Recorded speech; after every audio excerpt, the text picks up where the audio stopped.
G'day guys, Mike from Flaming Koala. So you're watching screen recording, so you hear my voice, you actually just see my phone. Alright, videos about the website. Here's the website. Top parts, what I can see, not what you guys can see. The edit button, how fast it goes, all the other fancy dancies. Alright, so you go down here, and I've made it a little bit more easier for people. You got your home, your products, your news, and then there's the new one I was talking about on the previous video of batch tracking, about contact, account, cart, etc. So you know, obviously the news I've already put in there ages ago. And we go scroll down, you go to Mount Gravatt Markets. That's what we're going to be doing every single fortnight on a Sunday. There's our roadmap. The salt settle. We are trying to fast track as quick as possible. Tropical Scotch is going to be April. It is going to be April. We've added more ingredients in that, which I will get to you shortly. Yeah, so that one's just, we already know about that one.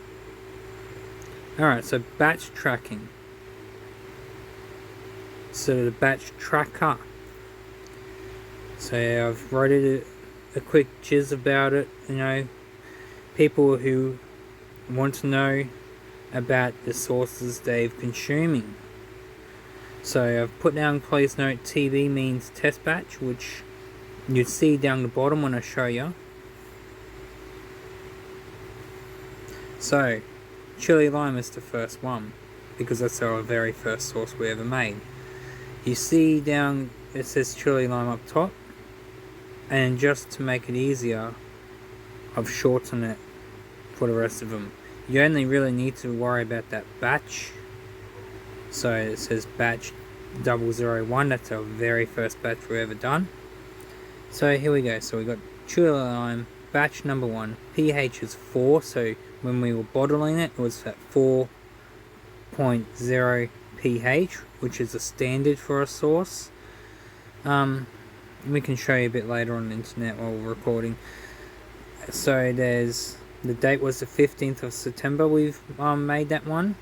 The temperature after cooking, just before we took it off the induction cooker, but we got a portable induction cooker, that's how we cook our stuff. It's 72 degrees.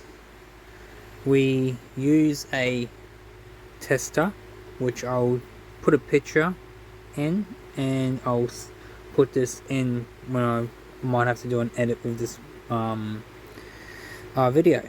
So how many bottles? This one's done 10 per this batch. And then notes, as I was telling you in the previous video, notes are essential for manufacturing. It tells us what's wrong, is everything perfect.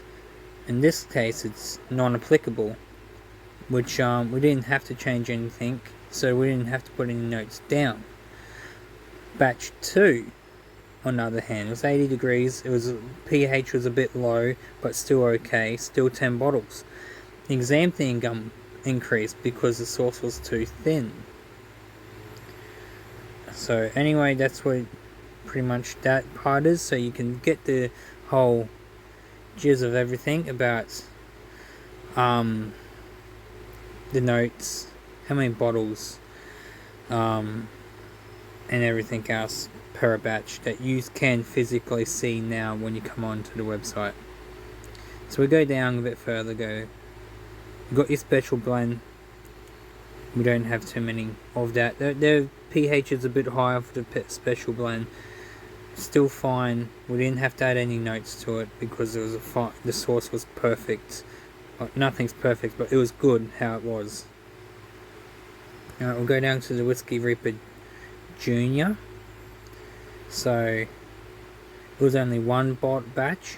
We are going to add today the 150 mils. So instead of saying 250 ml there, it says 150 ml. It would have this batch 001 because it's the first batch of the 150 mils. It was watery, so we added xanthium gum. We go down and you got the originals. Again, 150 mils will be added to all of the ones that we've done 150 ml bottles so far. So this one you see is 250, 250, 70, 79 degrees. Bottles are a bit more iffy, and then so nothing, it was fine. The first batch was thick, but you shake it up a bit, get it loose, and it's a good enough sauce. The second batch, obviously, we've been told it was too thick, so we tried to downplay the xanthium gum. So you say, you see there that says no Reaper ash, and we halved the xanthium gum that we've added to batch 1. So all of batch 2 that people have purchased, or you'd see in the markets or whatnot, is watery, too watery. The problem is the alcohol separates from the mash pretty much, so everything else, it separates, and you have this thin liquid on top, and it's perfectly fine. You shake it back up, it's great, it's fine, but I don't like sauce looking like that. And the only reason it does it is it sits for a long time, and then like everything, it separates.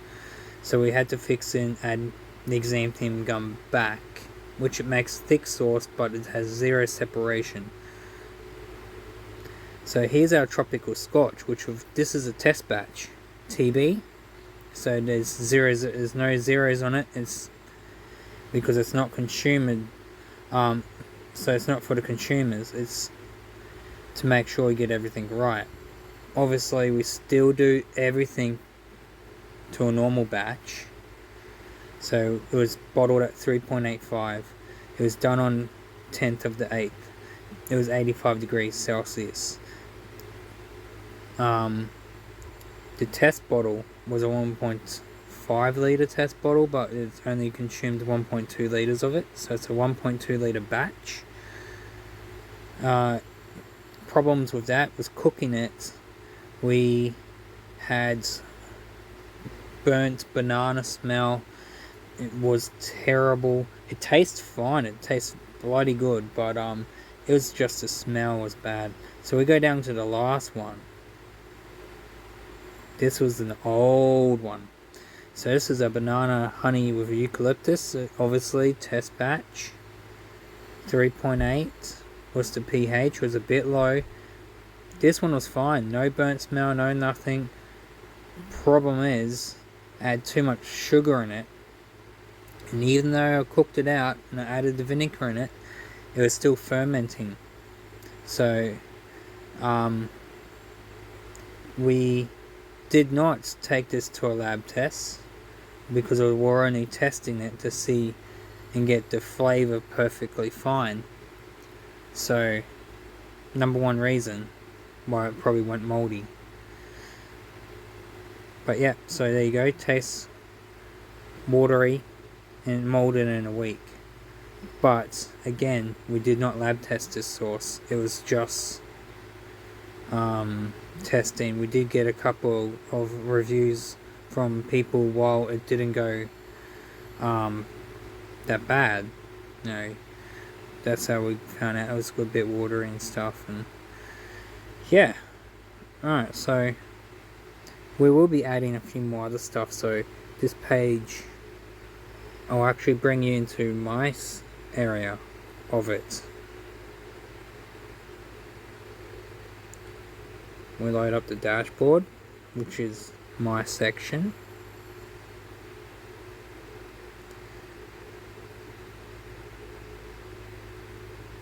We go down to pages, or pages, and you'll go and see I'll have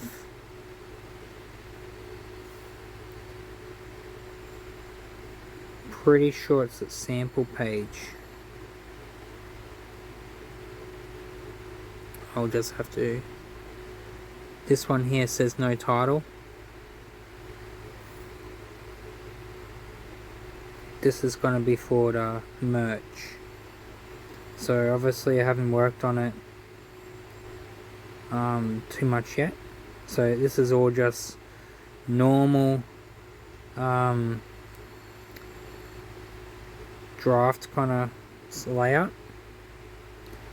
But yeah, so that's pretty much it for the website.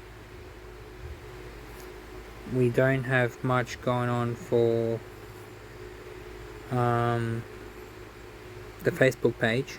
Facebook page is just going to be there as it normally would do its job with, and this is mainly for selling, so obviously you already know this part. And yeah, so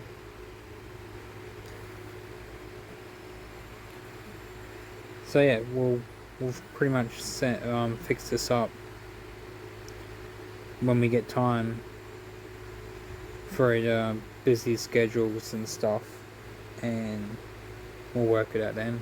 But I just thought I'd do a quick video, show you the batch codings, what else is happening on the website. We are doing a custom order, so that one's going to be after everything else. So you're going to have I'll bring up the page again. So we're going to switch this where it says count, cart and my account. The account is going to be swapped around with cart, so you're going to have cart, account, my account. I'm pretty sure that's my part, and you don't. I'm pretty sure you guys don't see it, but yeah. Then up top here, where it says product, we're gonna have custom orders, because we are gonna do custom orders. We've already got a few custom orders booked.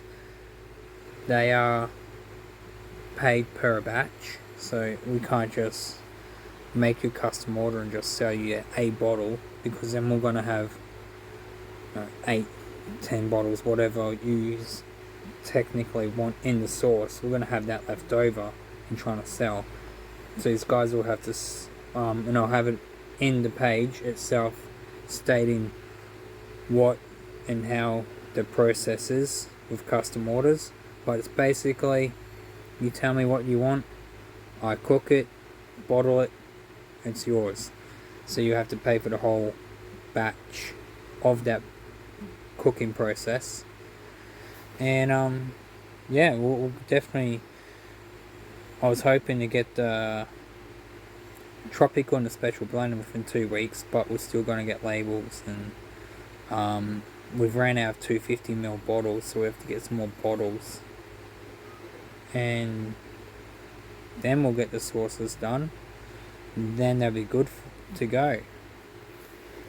I'm going to add another video on this to show you what additives we're going to use for the fruit sauces, and what tool we use to measure the pH and the temperature and all that.